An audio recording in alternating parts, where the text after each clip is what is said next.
Halo,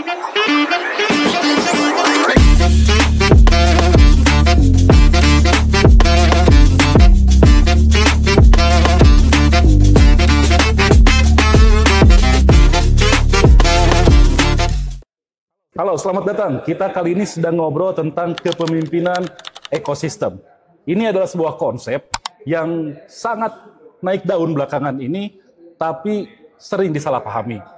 Kita bertiga ini adalah mahasiswa doktoral Perbanas Institute yang mencoba mengupas tentang kepemimpinan ekosistem dari berbagai latar belakang secara teori dan prakteknya. Saya Hardi Hermawan. Saya Randy Rianto, ada di industri pangan.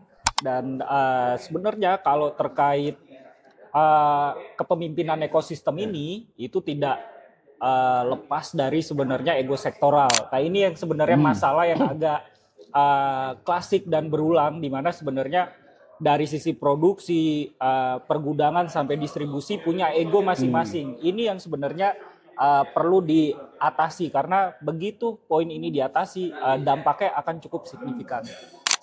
Saya Hendy Endarwan, saya praktisi di industri karet remah, di mana seperti kita tahu karet itu kan banyak di daerah-daerah ya, di mana saat itu saya akan berkunjung ke petani-petani.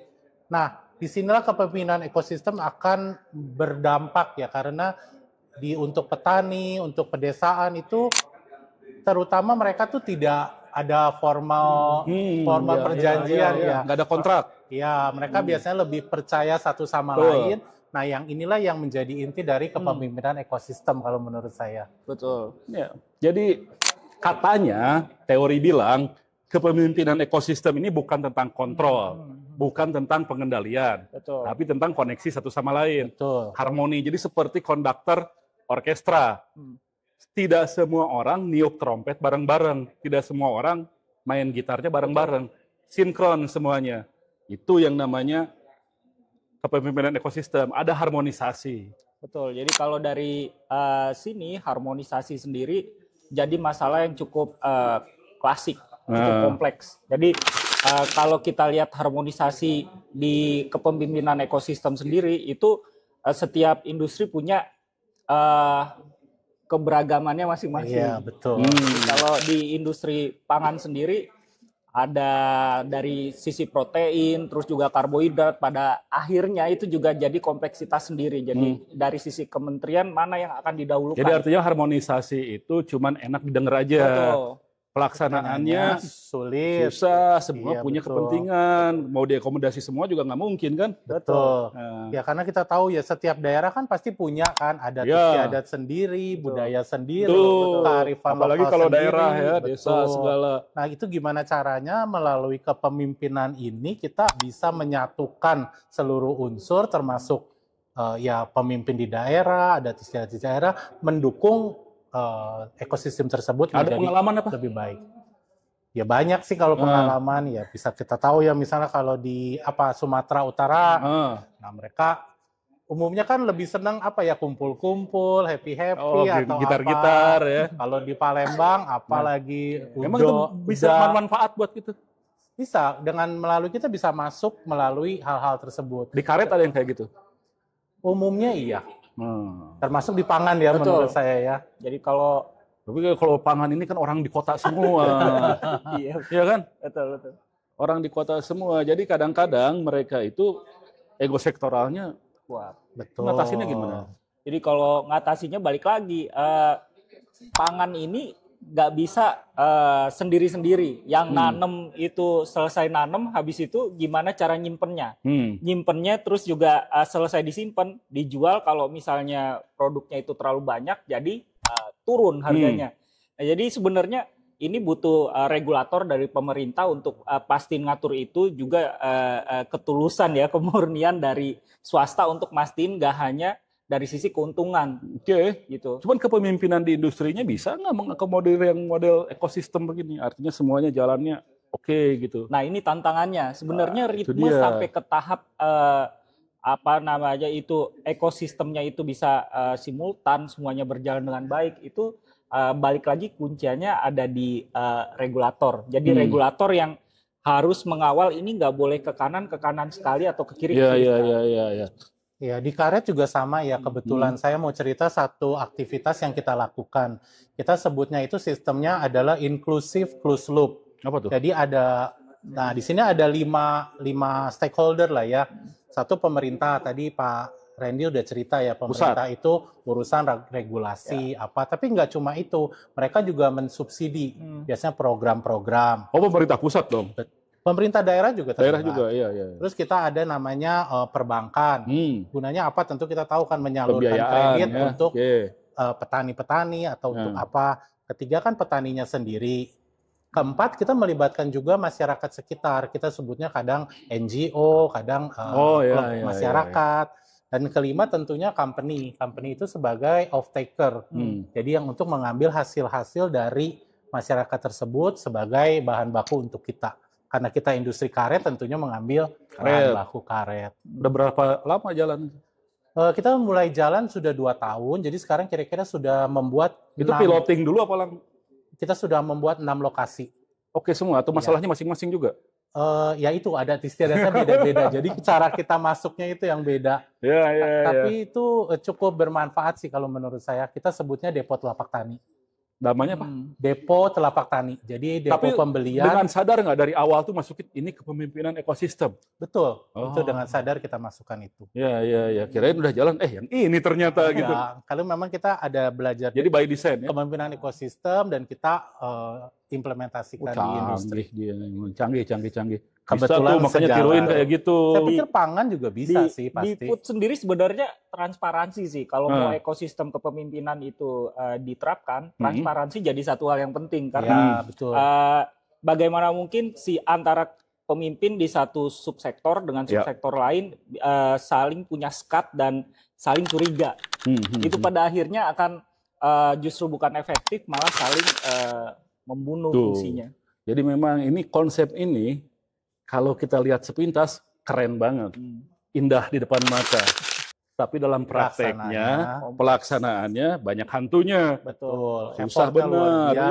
Hambatannya besar. Kadang ada aktor, dia dominan, seolah-olah kayak mau jadi fasilitator, padahal masukin agenda. Benar nggak yang kayak gitu? Betul. Apalagi kalau kita bicara di industri pangan, karena ini sektor sangat strategis ya.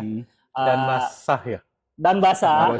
Iya, setiap hari orang perlu makan. Iya. Mau dari karbohidratnya, proteinnya, itu semua sebenarnya karena dikonsumsi hampir setiap hari, itu juga jadi satu hal yang industri nggak mungkin mati. Artinya banyak sekali celah-celah untuk orang tidak transparan dan pada akhirnya ngambil keuntungan pribadi di situ.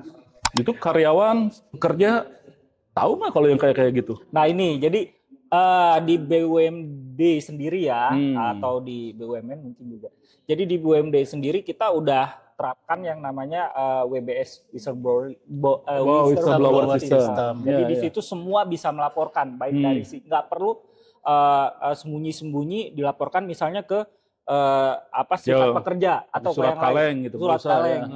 Jadi itu semua ditampung dan dijaga kerahasiaan narasumbernya, dan itu juga diinvestigasi dan investigasi, karena begitu informasi-informasi sensitif itu sebenarnya banyak didapat bukan dari jalur yang resmi, hierarki resmi. Jadi banyak juga yang sebenarnya tidak bisa dijangkau dari hierarki resmi ini. Cuman kan namanya pemimpin ekosistem itu kan bicara ekosistem ya. Sekarang kan udah digital ekosistem tuh, udah maju, udah canggih. Nah itu pada bisa adaptif kah dengan yang seperti begitu? Itu kan problem juga. Apalagi di kampung tuh, di desa dia. Iya, memang kalau secara teknologi ya kita harus ada extra effort ya. Jadi mendidik petani gitu supaya mereka, karena handphone aja sometimes mereka belum tahu ya, perbankan lagi. Nah masih ada yang takut, aduh uang saya di bank itu gimana. Tapi kita sedikit-sedikit membantu mengajak mereka kan untuk meningkatkan taraf hidup. Kalau kita sih begitu sih ya, kita di Kirana Megatara. Jadi ada problem juga di penerapan tentunya teknologi. pasti ada. Iya, namanya di tadi desa. effortnya luar biasa. Hutan. Kalau Pak Hardi ada pengalaman nggak? Banyak yang kayak gitu, pada jago-jago semua, jadi semuanya merasa dominan. Kadang-kadang saya di industri media, jadi kebanyakan di industri media itu adalah pelaku-pelakunya orang-orang yang memiliki karakter yang sangat luas bergaul, informasinya bagus, terus kosmopolitansinya juga bagus, sehingga kadang-kadang mereka juga terpapar dengan berbagai kepentingan, dan itu yang sulit menyatukan berbagai kepentingan. Karakter orang-orangnya kan sangat independen tuh mereka tuh. Betul. Jadi jarang bisa tunduk dengan komando. Betul. Nah, menyatukan orang-orang semacam ini tuh bukan perkara mudah, terutama ketika ada perubahan-perubahan kebijakan. Setuju tidak setuju itu lama. Kepentingannya beda-beda. Kepentingannya beda-beda. Konflik terus Meskipun ketika sudah diambil konsensus, biasanya lajunya cepat. Konsekuen mereka. Cuman ketika sebelum konsensus diambil, tarik-tarikannya kencang. Nah, disitulah masuk kepemimpinan ekosistem ya, gimana merangkul semua ya Pak. Jadi kepemimpinan ekosistem seolah-olah semua pemimpin ini kalau kayak gitu. Benar nggak? Kalau di industri media sendiri menarik nih. Itu hampir seluruhnya di ekosistem media tuh seperti itu ya polanya. Iya, karakter dari pekerja media memang kan seperti itu. Dia bersifat independen, dia memiliki banyak teman, teman-temannya dari level yang sangat-sangat tinggi gitu loh. Kemudian juga dia memiliki sumber informasi yang sangat berharga gitu, yang bisa membuat dia memiliki nilai dalam pergaulan di lingkungannya masing-masing. Nah, nilai-nilai tambah yang dimiliki orang-orang ini membuat upaya untuk mengkoordinasikan mereka dalam sebuah kepemimpinan tidak mudah. Betul. Makanya mungkin kepemimpinan ekosistem ini relevan. Betul. Jadi nggak ada yang jadi bos, Betul. nggak ada yang jadi komandan. Jadi kolaboratif semua. Atau Cuma sebaliknya ketika semua menerapkannya merasa juga bos. pegel. Tapi akhirnya kan bisa disatukan gitu ya Pak. Yang penting merasa aja kan. Iya. Tapi Idealnya sama. kegagalan untuk implementasi kepemimpinan ekosistem di industri media misalnya, itu sebenarnya pintu gerbang utama Sama industri di semua. ini runtuh nggak ya? Di semua lingkungan sama. Kepemimpinan ekosistem itu kata pertamanya kepemimpinan. Jadi tetap harus ada orang yang menjadi pemimpin, melit, tapi ya. dia harus rela untuk tidak terlihat sebagai pemimpin yang bos. Ya, itu Sebagai fungsinya delegasi konduktor itu tadi, sebenarnya. ya. Dia harus bisa menampilkan diri sebagai konduktor tanpa orang-orang itu sadar kalau dia sebenarnya sedang dikomandoi. Iya. Betul. Itu seninya luar biasa. Itu kuncinya ya Itu Pak. kuncinya. Tapi kalau misalnya ngadepin orang-orang di desa segala macam, dia dengan pemahamannya agak lama. Memberikan pemahaman dari konsep awalnya. Mereka butuh contoh sih tahapannya. sebenarnya. Akhirnya contoh yang Bahwa diperlukan. kita itu beritikat baik, model memberikan itu, ya. keuntungan demi mereka. Lalu mereka model. percaya sama kita. Betul. Nah, itulah trust terbangun. building. Nah, kedepannya lancar. Kedepannya lancar. Tapi pada akhirnya ini pola yang dibentuk, ya beruntungnya kalau di satu organisasi gitu ya, ada sosok yang bisa ngelakuin itu Pak. Iya. Kalau nggak ada yang bisa lakuin itu, pada akhirnya bisa runtuh Susah. dengan Karena cepat. ini namanya Iya. kepemimpinan ekosistem. Kata kuncinya masih tetap di kepemimpinannya. Ya. Kalau tidak ada fungsi kepemimpinannya, ya tinggal ekosistemnya aja kan. Iya benar. Iya, itu runtuhnya akan jauh lebih cepat karena teknologi sendiri kan bergeraknya eksponensial sekali ya Pak. Iya, iya. Tapi kalau tapi- apa yang kita perbincangkan ya, nanti tambahin deh. Nanti tambahin. Jadi kurang lebih yang namanya kepemimpinan ekosistem itu punya 3 prinsip utama. Betul. Pertama, trust building. Betul. Ya, Tadi membentuk udah kita kepercayaan. bahas ya. Dia butuh waktu, Betul. Ya. ya kan? Tapi wajib. Iya. Mutlak nih. Kalau nggak ada trust building, berantakan semua. Cuman butuh waktu. Yang kedua, strukturnya harus fleksibel. Nggak bisa bos benar. Betul. Dia harus Kalau mau bisa turun. flat Pak, jangan Betul. struktur yang terlalu Betul. panjang, birokratif. Aduh itu pasti nggak mungkin buat Ya. kepemimpinan ekosistem. Persis. Nggak disentuh atasnya Pak. Iya. Itu ya. Lama nyampe ke atas. Trust building, strukturnya katakanlah fleksibel, manfaatnya harus dirasakan Semua bersama. pihak. Coba tambahin, ada nggak? Paling ketiga itu. Iya, jadi kalau di industri pangan sendiri, sepengalaman saya, transformasi atas alat-alat contohnya ya, alat-alat pabrikasi yang cukup Canggih. tua, Oh tua. itu sebenarnya tidak melulu perkara ini dimodernisasi setiap tahun mengikuti perkembangan teknologi. Tapi sebenarnya lebih ke arah utilisasinya itu udah tepat guna atau belum. Nah, kita berhadapan sama itu tadi yang Pak Hardi bilang, generasi yang sebenarnya Iya. mulai berubah pakemnya atau tujuan akhirnya dari perusahaan. Karena balik lagi, contoh saya di BUMD itu tidak melulu terkait margin, tapi pelayanan ke masyarakat. Nah, aspek-aspek itulah yang dengan keberagaman generasi dari yang paling senior tua sampai dengan yang paling Gen Z di Ya. situ itu benar Pak Hardi tadi, kita harus bisa jadi dirijennya di situ. Kalau buat saya sih tambahannya mungkin karena saya banyak ke daerah ya balik lagi ya. Satu mungkin kepemimpinan ekosistem harus mengadop juga budaya lokal. Oh, Adat benar, istiadat benar, harus kita masukkan, dan satu lagi sih ya buat mereka itu butuh transparansi sih Pak. transparansi ya. Ya, itu kunci juga menurut saya. Jadi kita harus bisa mengklasifikasikan informasi kalau gitu. Betul. Mana yang bisa dibuka, mana yang bisa tidak bisa dibuka, karena menyangkut strategi Iya, atau betul. rahasia perusahaan. Wow, ribet juga. Jadi kalau misalnya lo jadi pemimpin ekosistem tuh, tahapan pertamanya mau ngapain? Tahapan pertamanya pastiin sebenarnya untuk seluruh tim di kita tuh sekarang berdiri di mana. Oh, oke. Jangan sampai bergeraknya berdasarkan sok tahunya gitu. Karena dengan mengidentifikasi seluruh aspek yang penting dan Benar-benar dia. tim itu sebenarnya dilibatkan, merasa dilibatkan, itu tadi trust secara tidak langsung terbangun. Pertama. Kedua, si pemimpin utamanya itu tidak bekerja berdasarkan hanya dari sisi kacamatanya dia. Oh ya. Karena ngidentifikasi untuk berdiri di mana itu jadi penting untuk netapin strategi berikutnya. Jangan sampai kita netapin strategi berdasarkan informasi yang keliru. Ujungnya bakal makin jauh gitu. Berarti masuk SWOT dong. Masuk. Dia harus bisa Pestel. memetakan. Betul. Pemimpin ekosistem harus bisa memetakan siapa saja orang yang punya resources, siapa saja orang yang punya influence, optimalkan semuanya dalam bentuk program, dalam bentuk kegiatan. Cuma ya itu tadi, komunikasinya harus benar. Betul. Oh tadi satu lagi berarti komunikasi Pak. Iya, komunikasinya harus benar. Transparansi Nggak usah komunikasi. canggih-canggih komunikasi itu, pakai WhatsApp juga cukup. Betul. Iya. Dan Iya satu kan? lagi Pak, mungkin kita perlu hindarin bahasa-bahasa teknis di sektoral. Iya. Contoh di kami di produksi, di food.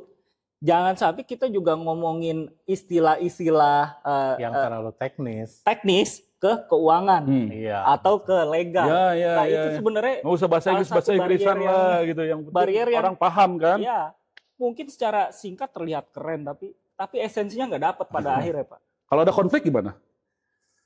Ya balik lagi sih sebenarnya kalau pembangunan ekosistem gimana pinter-pinter si konduktornya itu merangkul lah ya, menjelaskan ke sini, menjelaskan ke situ, dan akhirnya mendapat suatu kesimpulan yang everybody happy. Ini nggak sikap dasar kita dulu kayak gimana kalau misalnya ada Ya. konflik gimana? Jadi gini, kalau di kami kita harus tetapkan sebenarnya kan orang ini mana yang lagi pada kondisi trouble nih Pak.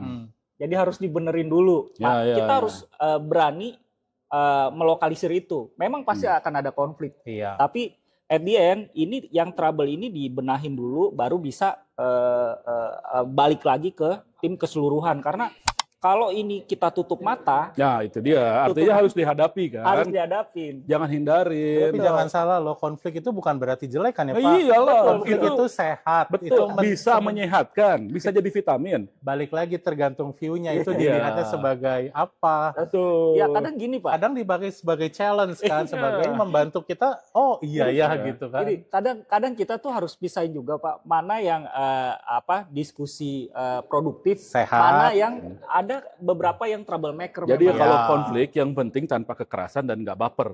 Nah, Selama itu berjalan, itu menyehatkan. Menyehatkan. Jadi kan nanti akan tercipta ide-ide yang lebih baik. betul, Betul, Iya kan? setuju, sepakat. Nah, itu dia.